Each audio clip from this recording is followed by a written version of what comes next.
বালিকার জয়নাল। 1 মিনিট হলো আপনার লগত কোন কোন আরো জড়িত আছে বালিকার জয়নাল, রূপইর বেকারি একজন, নাম কি এই কি নাম যে কেরামত আলী, আরো আর ইদ্রিস আলী, আরো এই বাট্টাগালির 2 নম্বর বাট্টাগালির ইব্রাহিম ইব্রা আরো কোন আছে গরাজানের একজন আছে, এর নাম আমি জানি না, মনে নাই।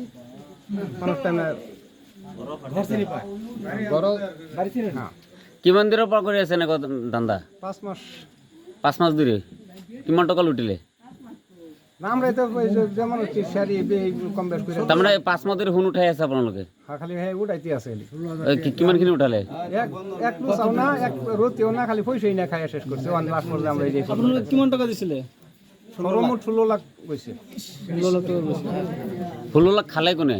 এই আকবর আলী বাটার মালিক আকবর আলী। ইদ্রিস আলী পরে কিমান লইছিলে? তার 4,20,000 নাকি, আর আমার কাছে 3.5 লাখ। জয়নালের কাছে 80-85 মতন হইব। তার ঘর বালিকার ঘর তার মানে বাটার মালিকজন হল বেশ, আৰু বাটার মালিকজনে নাম কি কৈছিলে? আকবর আলী। আকবর আলী। আকবর আলী আপোনালোকৰ পৰা সৰ্বমুঠ 16 লাখ টকা খাইছে। তাৰমানে তাৰ ধান্দা এইটো। গোটেই পইচাখিনি আপুনি উঠাই লৈ গৈছে? আমি নিচে লগে হেরো গেছে, যে সাধু গেছে লগে। মানে আপোনালোকে মানে টিম এটা আৰু আমি এজনক টকা দিছো।